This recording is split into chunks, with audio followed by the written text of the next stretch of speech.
Hi, my name is Daishanette Parker, and my presentation is based on music therapy.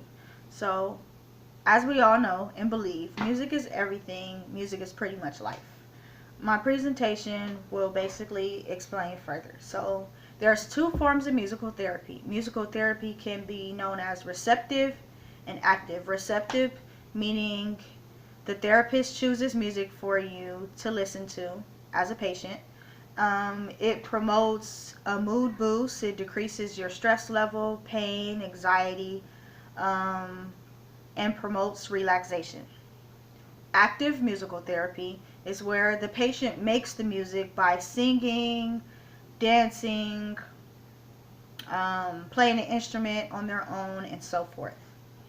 A fun fact is a harmonica is used during music therapy, and it's being tested to assist lung function for patients with COPD. Also, the heart is known to sync with music. There's different ways, I guess it's being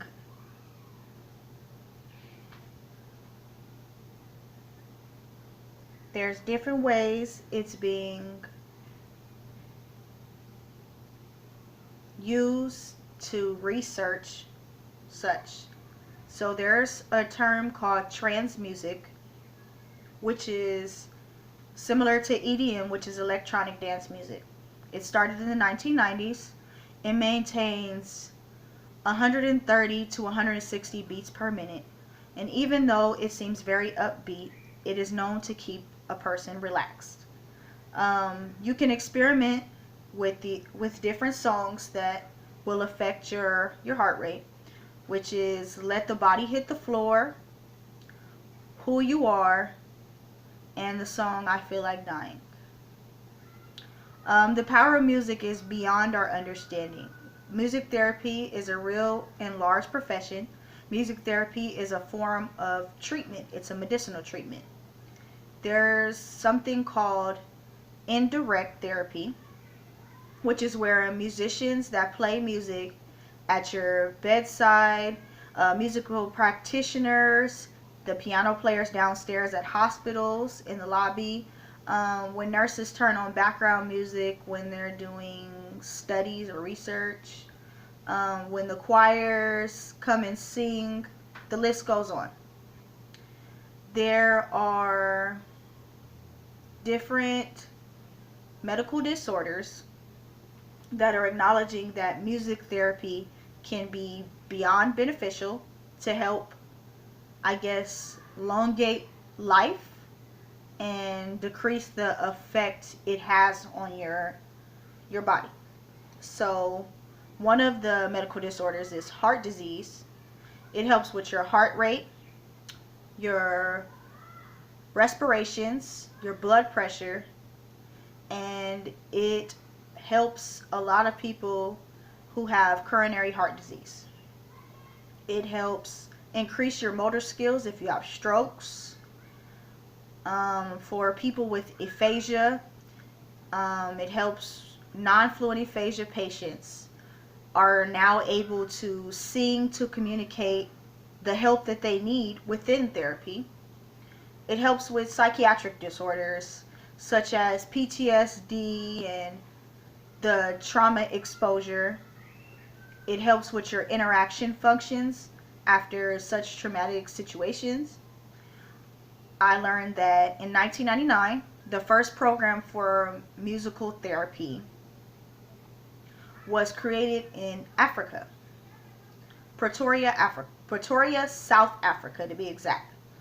There was an instant result after seeing that diseases weren't were incurable diseases, but it helped, like I said, prolong a life for a patient that had many of the diseases that they tested using their case studies. In the UK after World War One, live music was used as part of the soldiers' treatment program to subside PTSD and other forms of medical disorders or mental disorders that they did gain from going into war. Um, the stepping stones of our life. There's different stages of musical therapy based on your age, which is something that I researched in detail. It says that for pre-birth, um, infants are usually very much so more responsive to music than they are to voices, which is what they use in NICU as well. For preemies, they use a preference of female singing to make the infants more responsive to help them improve so they can be released from ICU or NICU. Um, the Gato box is something that they use, which is when the rhythm promotes a sucking behavior that mimics prenatal heart sounds, which is actually pretty cool. It helps with breastfeeding as well as them just drinking from the bottle. Children, they do musical therapy for them as a treatment. You have about 18 sessions. It promotes positivity, encourages the urge for rehabilitation for kids that have become depressed based on their medical conditions because at a young age they don't understand. And for adolescents, they treat your disorders such as eating disorders. They help with mood, anxiety disorders. They help give musical therapy to people that suffer with suicidal thoughts or acts, substance abuse, social isolation, aggression. The list goes on. Adults with Alzheimer's and dementia, the studies have proven that it helps with memory and depression and anxiety. Music is known to delay dementia. That is like the best fact that I learned. Music is known to delay dementia. And I guess a few more fun facts are Apollo is the god of both music and healing. Hippocrates played music to treat their patients instead of using other forms of medicinal acts.